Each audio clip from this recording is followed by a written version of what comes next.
Ungkap setereka pada tubuh junior, pegawai kadet mengaku tidak bersalah.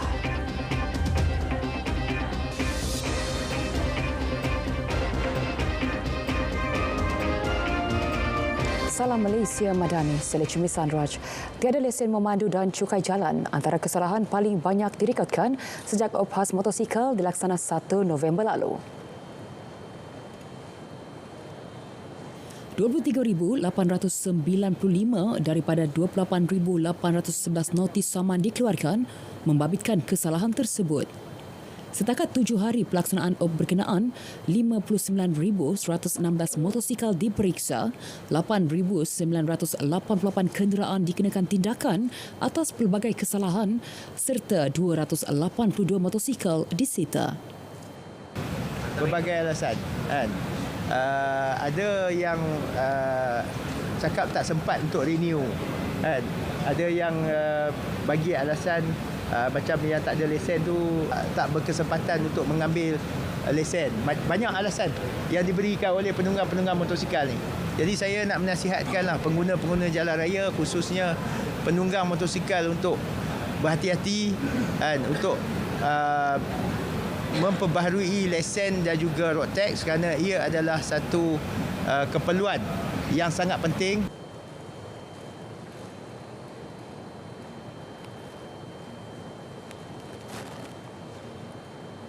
Mahkamah Tinggi Kuala Lumpur memerintahkan bekas Perdana Menteri Tan Sri Muhyiddin Yassin membayar ganti rugi 1.35 juta ringgit kerana fitnah bekas Menteri Kewangan Lim Guang Eng berhubung pembatalan pengecualian cukai kepada Yayasan Al-Bukhari. Perintah dikeluarkan Pesuruhjaya Kehakiman Ros Mawar Ruzain selepas mendapati pengerusi DAP itu berjaya buktikan kes tersebut.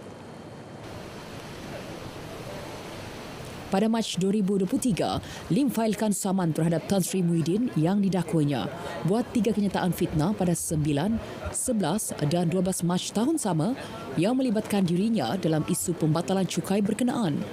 Isu tersebut kemudian diterbitkan beberapa akhbar dan portal berita.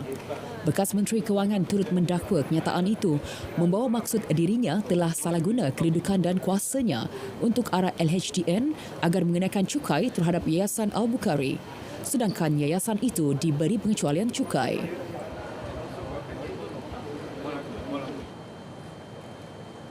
Di Mahkamah Session pula, seorang pegawai kadet Universiti Pertahanan Nasional Malaysia UPNM mengaku tidak bersalah atas pertuduhan mendatangkan kecederaan terhadap juniornya menggunakan setrika wap panas pada badan mangsa bulan lalu. Amirul Iskandar Nurhanizan buat pengakuan tersebut selepas pertuduhan dibaca di hadapan Hakim Agusra Ali. Tertuduh didakwa lakukan perbuatan terbabit terhadap Muhammad Salman Muhammad Saiful Suraj di kem Sungai Besi Ceras pada 11.45 malam 22 Oktober. Pertuduhan mengikut Seksyen 324 Kanun Kesiksaan. Sabit kesalahan penjara maksimum 10 tahun atau denda atau sebat atau mana-mana dua daripada hukuman tersebut. Tertuduh kemudian diikat jamin RM20,000. Sebutan semula kes 27 Disember depan.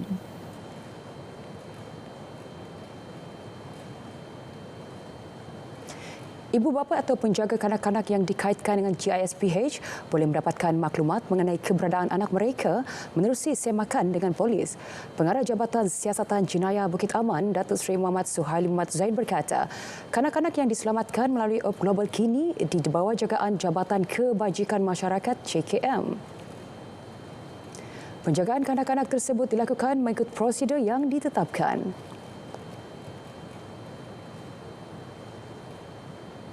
So bila dah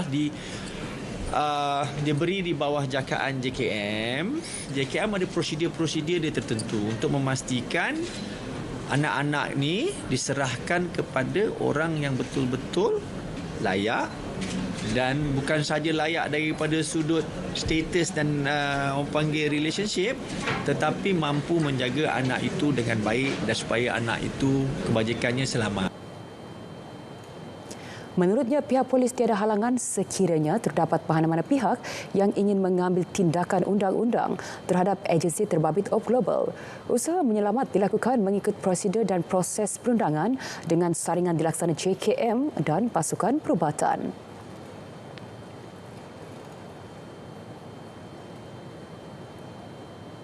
Seorang remaja maut ditimpa bahan binaan ketika menjalankan kerja pemindahan barang di sebuah lot kedai di Kuala Terengganu.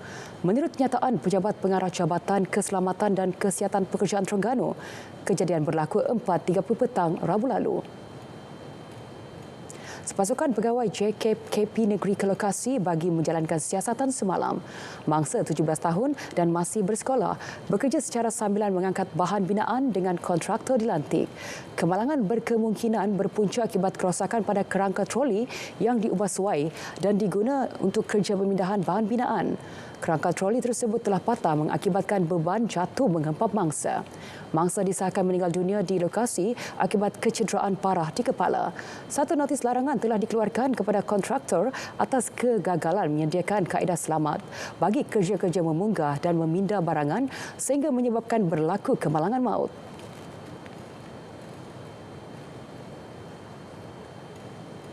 Di Alustar, Kedah, seorang wanita berusia 37 tahun dilaporkan hilang selepas tidak hadir ke tempat kerja pada pagi tadi. Waris mangsa dimaklumkan perkara itu oleh majikan yang menghubungi telefon bimbit mangsa namun gagal sebelum motosikal miliknya ditemui di tebing Sungai Titi Haji Idris, Kampung Alur Sekawan sekitar 19.15 pagi. Ketua Polis Daerah Kota Star SCP Siti Nur Salawati Saad berkata, sepasukan polis dari Balai Polis Langgar dan Ibu Pejabat Polis Daerah Kota Star telah digerak ke lokasi untuk siasatan awal. Operasi mencari dan menyelamat oleh sepasukan anggota dari Balai Bomba dan Penyelamat Alustar dan berdepan cabaran disebabkan arus deras selepas hujan di hulu. Sehingga 3.45 petang tadi, operasi pencarian masih lagi dijalankan.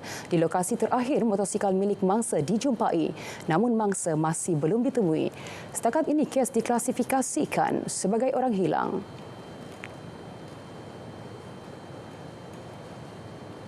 Enam buah rumah di dua kampung di Mukim Air Putih Pendang, Kedah rosak pada bahagian bumbung selepas dilanda hujan lebat dan ribut petang tadi. Pegawai Pertahanan Awam Daerah Pendang, Lieutenant PA Yuslina Yusof berkata, hujan dan angin kencang melanda beberapa kawasan di Pendang pukul 2.45 petang tadi. Bagaimanapun pihaknya hanya menerima aduan berkaitan kejadian ribut pada 7.05 malam. Ia melibatkan 2 buah rumah di Kampung Bukit Cepat dan 4 rumah di Kampung Kobah yang mengalami kerosakan termasuk bumbung diterbangkan angin. APM menasihatkan orang awam supaya berhati-hati dan terus menghubungi pihaknya sekiranya memerlukan bantuan.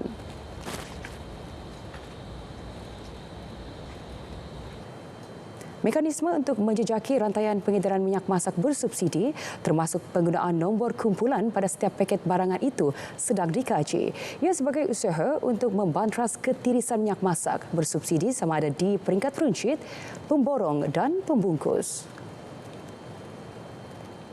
Timbalan Menteri Perdagangan Dalam Negeri dan Kelestarian Hidup, Dr. Fuzia Saleh berkata, pihaknya telah menggempur beberapa kilang pembungkus minyak masak dan mendapati berlaku ketirisan. Hasil pemeriksaan, terdapat minyak masak beberapa jenama yang berada di tempat tidak sepatutnya. Sekaligus menyukarkan pihaknya mengesan pihak yang bersalah dalam ketirisan ini. Justru sekiranya nombor kumpulan diletakkan di setiap paket minyak masak, pihaknya boleh mengesan di mana berlakunya ketirisan.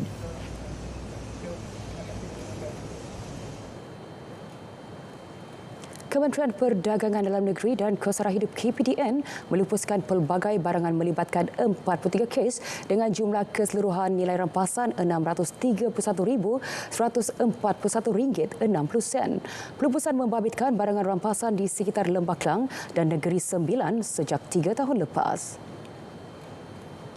Antara barang tiruan dilupuskan baju, kasut, minuman keras, dakwat pencetak, alat ganti kenderaan dan minyak wangi. Beberapa kaedah pelupusan digunakan antaranya lucut hak milik dan dimusnahkan berikutan barangan itu tidak boleh dipulangkan semula kepada pemilik. Ini di bawah Akta Kawalan Bekalan yang melibatkan penyeludupan diesel, melibatkan dan juga ataupun barang kawalan yang penyeludupan ataupun penyalahgunaan barang-barang kawalan, sama ada menyimpan tanpa lesen ke, akta cak dagang juga, dia bukan trademark kan, trademark di bawah APD, Akta Perdagangan.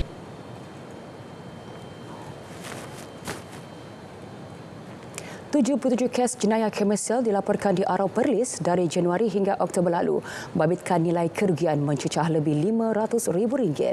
Angka itu bagaimanapun mencatatkan penurunan berbanding 104 kes dengan nilai kerugian RM1.8 juta yang direkodkan dalam tempoh sama tahun lalu.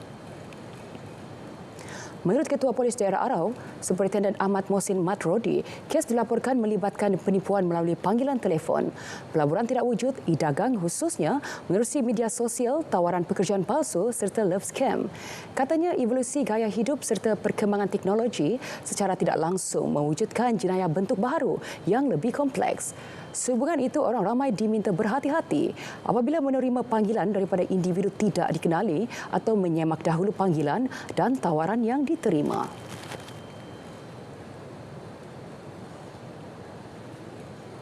Sebanyak 2,159 kawasan dikenal pasti berkemungkinan berlaku bencana seluruh negara.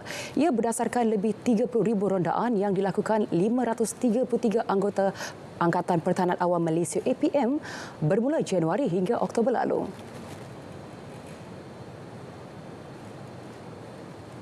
Menurut Ketua Besarjaya APM, Datuk Aminur Rahim Muhammad, 122 kawasan melibatkan hakisan tanah dan cerun yang telah dilaporkan kepada agensi berkaitan. Respon Angkatan Pertahanan Awam menyantuni orang awam di kawasan-kawasan hotspot.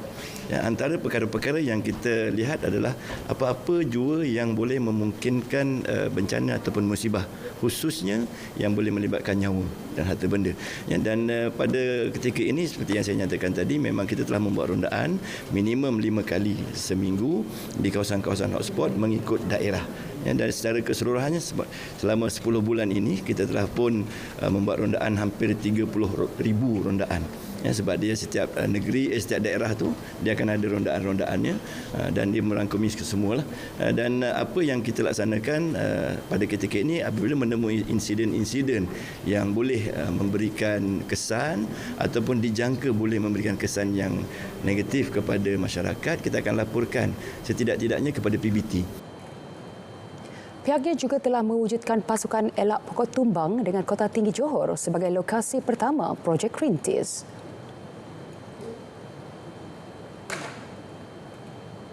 8 lagi pusat pemindahan kekal PPK yang lengkap dengan kemudahan asas selesa akan dibina untuk kegunaan penduduk terjejas banjir. Ketua Pengarah Agensi Bencana Negara NADMA, Datuk Khairul Charlie Idrus, ia susulan kejayaan pihaknya melengkapkan kerja ubah suai dan baik pulih Dewan di Taman Kota Jaya Kota Tinggi Johor baru-baru ini untuk dijadikan PPK. Pemindahan PPK tersebut akan dibina antaranya di Sabah, Sarawak, Kelantan dan Terengganu. Proses pembinaan pusat pemindahan kekal bencana ini ianya merupakan satu struktur yang lengkap.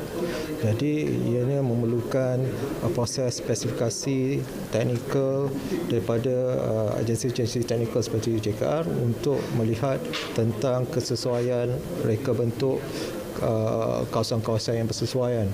Jadi prosesnya adalah mengambil masa lebih kurang dalam 1.5 tahun untuk proses dari segi mengenai pasti lokasi sehinggalah tamatnya pembinaan. Setiap pembinaan PPK dianggar menelan kos RM5 juta.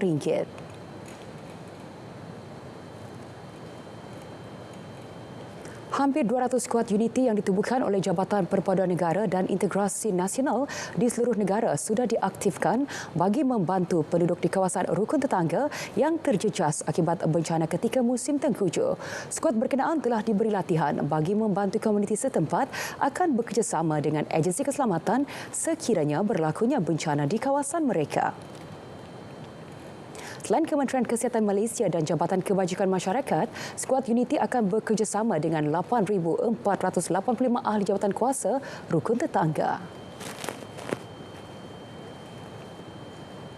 Uniti ini kita telah mula activate, kita dah mula gerakkan. Mereka telah pun diberi latihan sejak awal tahun bagaimana nak menghadapi bencana. So bencana yang dihadapi oleh skuad Uniti ini pelbagai. Ada yang melibatkan bencana kebakaran. Tetapi untuk bulan 11 dan 12 ni kita dah disedia maklum apabila Jabatan Meteorologi dah memaklumkan persiapan untuk menghadapi situasi banjir. So perubahan iklim ini telah kita siapkan kepada semua jentera-jentera skuad Uniti. Skuad Uniti kita insya-Allah di seluruh negara dah bersiap sedia. Bila berlaku saja, kita akan mengikut arahan daripada pegawai daerah atau pegawai jajahan lah, bagaimana nak membantu mangsa-mangsa yang terjejas akibat bencana ini. Jabatan Pengairan dan Saliran Malaysia JPS meminta orang ramai membantu menjaga 500 unit siren amaran banjir yang telah dipasang di seluruh negara bagi memantau situasi bencana itu. Ia bagi mengelakkan kerosakan termasuk akibat vandalisme. Siren amaran banjir itu beri amaran secara terus kepada penduduk setempat berkenaan status air sungai terkini. Cuma kita mensarankan kepada masyarakat dekat kampung-kampung tu supaya turut menjaga aset kita dekat sana, sebab ada juga siren yang tidak berbunyi kerana ada vandalism. Kita hilang alat tu, rosak tu, dia tak boleh berbunyi. Dan juga kalau ada sampah sarap yang tersangkut dekat siren kita pun menjejaskan prestasi siren kita juga. Sekiranya ada masalah, nampak alat-alat JPS dekat kampung tu bermasalah, terus report kepada pihak JPS daerah untuk kita ambil tindakan segera. JPS juga dalam perancangan untuk menambah siren terbabit terutamanya untuk kawasan yang tidak ada modal ramalan banjir.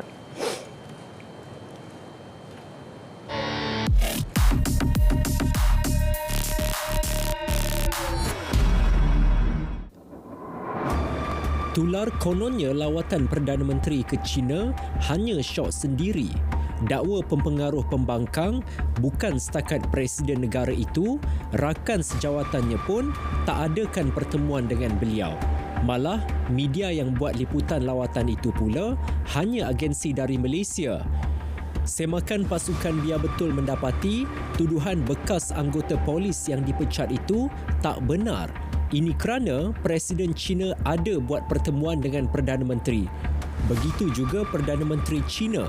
Perkara itu dapat liputan luas media. Turut tak ketinggalan terbitkan berita mengenainya agensi media antarabangsa.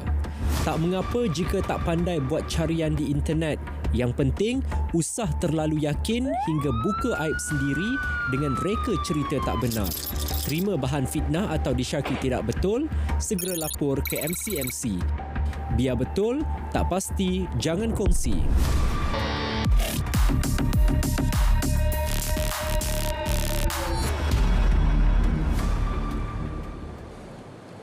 Perdana Menteri Datuk Seri Anwar Ibrahim akan mengetuai delegasi Malaysia ke Mesyuarat Pemimpin Ekonomi APEC AELM ke-31 di Lima Peru 14 hingga 16 November ini. Turut serta Menteri Pelaburan, Perdagangan dan Industri Tengku Datuk Seri Zafrul Abdul Aziz dan Menteri Luar Negeri Datuk Seri Muhammad Hassan. Bertemakan Empower, Include, Grow, pemimpin-pemimpin APEC akan berhimpun bagi memperkukuh pertumbuhan mampan dan pembangunan inklusif di rantau Asia Pasifik.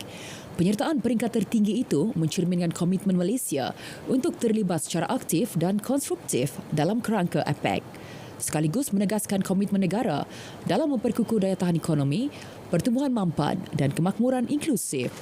Perdana Menteri juga akan mengetuai delegasi Malaysia ke persidangan CEO APEC 2024 bersama wakil-wakil pengurusan tertinggi daripada 17 syarikat korporat tempatan.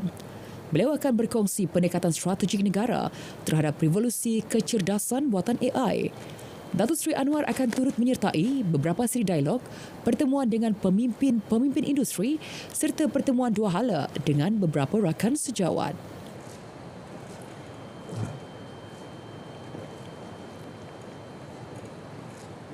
Masjid-masjid utama di bawah pentadbiran Jabatan Kemajuan Islam disaran melaksanakan solat hajat bagi mendoakan kejayaan misi Perdana Menteri Datuk Seri Anwar Ibrahim dalam sidang kemuncak bersama tergempar negara-negara Arab dan Islam di Riyadh Isnin ini. Pelaksananya adalah untuk memohon doa dan perlindungan daripada Allah agar perjalanan dan misi Perdana Menteri dapat keberkatan serta mencapai kejayaan demi manfaat negara dan ummah. Menteri di Jabatan Perdana Menteri JPM Hal Ehwal Agama Datuk Dr. Muhammad Naim berkata, saranan itu terutamanya kepada Masjid Negara Kuala Lumpur serta Masjid Putra dan Masjid Tuanku Mizan Zainal Abidin Putrajaya. Beliau berkata pihaknya menyatakan sokongan padu kepada Perdana Menteri atas ketegasan bahawa usul menghentikan kekejaman Israel terhadap Palestin pada sidang itu. Seluruh umat Islam disaran bersama-sama menyertainya sebagai tanda sokongan dan solidariti kepada pemimpin negara serta mendoakan kesejahteraan anggota pasukan Batalion Malaysia Malbat di Lubnan. Sambutan 2 tahun Kerajaan Madani yang dijadual pada 22 hingga 24 November ini bertukar lokasi ke Pusat Konvensyen Kuala Lumpur KLCC. Perkara itu diputuskan pada mesyuarat Jemaah Menteri yang dipengerusikan Perdana Menteri hari ini. Dan tarikhnya tetap sama 22 hingga ke 24 hari bulan November. Antara lain mungkin faktor lokasi, faktor ruang. Ini antara pertimbangan yang telah diberikan. Dan sudah pasti kita akan umumkan dalam masa terdekat program-program yang akan diadakan sempena program 22 hingga 24 hari bulan November nanti. Sambutan dijangka dihadiri seluruh jentera pentadbiran negara selain ketua-ketua jabatan serta agensi.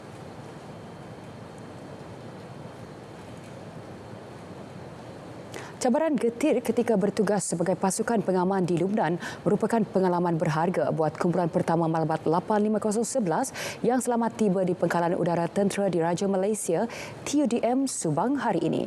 Selain berkongsi pengalaman, mereka turut menzahirkan rasa syukur selamat tiba ke tanah air dan kembali kepada pangkuan keluarga. Ketibaan 206 pegawai dan anggota yang diketuai Komander Aerudin Bujang TLDM tiba kira-kira pukul 10.16 pagi menaiki pesawat komersial.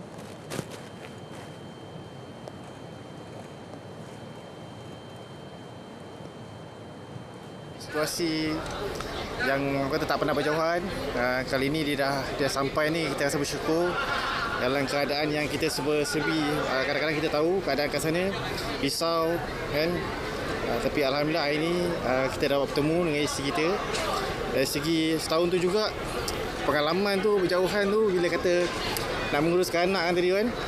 Sama ni sebelum ni memang kata yang banyak isteri yang kuruskan.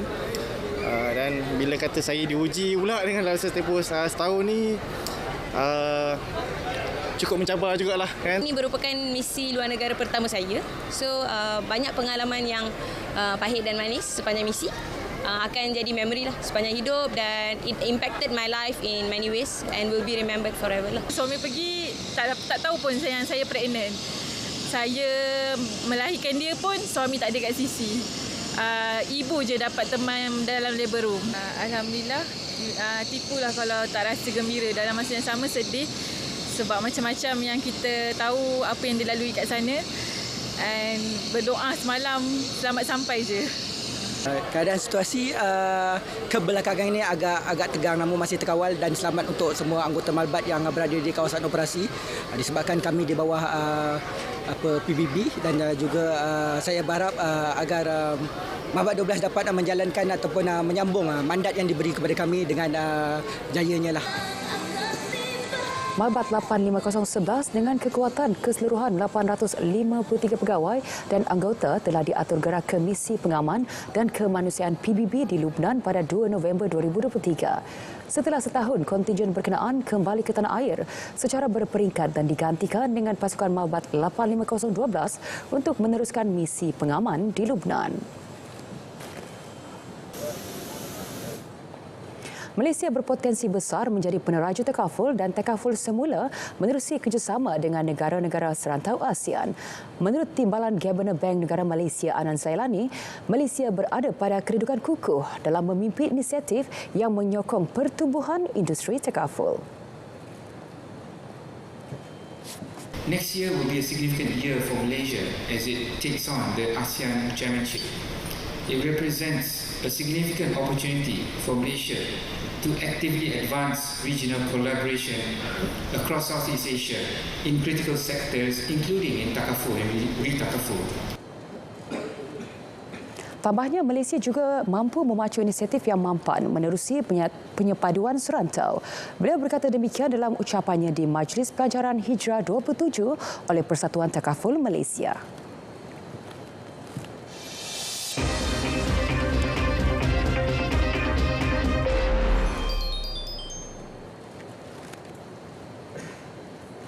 Kejohanan akhir Siri Dunia Mini GP 2024 Aragon Spanyol.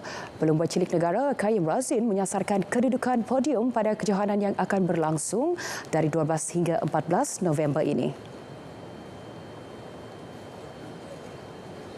Qayyim yang membuat penampilan sulung pada Siri Dunia akan beraksi bagi kategori 190cc. Berdebar juga sebab first time kan saya berdebar, dan dalam berdebar juga saya cuba buat yang terbaik di sana. Saya cuba buat sampai mungkin lah. Preparation saya sebelum pergi ke final ni, saya banyakkan training atas motor, mileage atas motor dan fitness lah. Target saya di sana memang of course target podium, dan selain podium top 5 lah. Qayyim ditemui di lapangan terbang antarabangsa Kuala Lumpur sebelum berangkat ke Aragon, Spanyol. Selain Qayyim, 3 lagi pelumba yang menyertai beliau adalah Kabil Irfan Azlan, Adam Daniel Abdul Fattah serta Farish Hafi Farid Sezli. Lebih 1,000 peserta telah mendaftar bagi menyertai Karnival Sukan Masters KBS 2024 dari 21 hingga 24 November. Timbalan Ketua Pengarah Pembangunan Sukan MSN Jeffrey Nagarin berkata, sambutan menggalakkan itu diterima sejak ia dibuka pada 21 Oktober lalu. Karnival Sukan Khas buat golongan berumur 40 tahun ke atas menampilkan 12 jenis sukan, 51 acara dan 998 pingat. Up to 2,000 plus. Kalau dapat 2,000 kita pun dah cukup gembira. Menangkan ini kali pertama kita anjurkan Master Game cara Karnival macam ni. Kalau dulu ada lah Karnival, ada lah kejohanan Master tu oleh olahraga, renang. Tapi cara satu-satu kali kita kumpulkan diorang sebagai satu Karnival. Jadi kita harap dalam masa seminggu lebih lagi ni ramailah peminat-peminat sukan dapat mendaftarkan diri dan menyambut seruan Kerajaan Madani supaya lebih ramai warga veteran ni waktu tua bergiat dalam sukan. Antara sukan yang dipertandingkan, akuatik renang, badminton, berbasikal, catur, bowling padang, memanah, olahraga, pingpong, sepak takraw dan isukan. Karnival Sukan Masters KBS 2024 akan berlangsung di 3 lokasi berbeza di Kompleks Sukan Bukit Jalil, Putrajaya dan Kuala Lumpur. Pusat Perubatan Masuri Medical Centre MMC berharap proses pengambilalihan Kelab Bola Sepak Kedah Darul Aman KDAFC berjalan lancar. Ketua Pegawai Eksekutifnya Dr. Zaki Zamani Abdul Rashid memaklumkan kedua-dua pihak bersetuju untuk menyerahkan kepada peguam masing-masing untuk perbincangan terma-terma perjanjian dan syarat dipersetujui. Beliau berharap proses perbincangan di antara peguam kedua-dua belah pihak dipermudahkan bagi mencapai kata sepakat dan persetujuan. Pihak MMC mengucapkan terima kasih kepada pihak KDAFC di atas maklum balas yang diberikan. Semalam, KDAFC telah menghantar maklum balas berkaitan tawaran pengambil alihan 100% pegangan saham dalam KDAFC oleh MMC yang merupakan anak syarikat DSAT Group Sdn Berhad.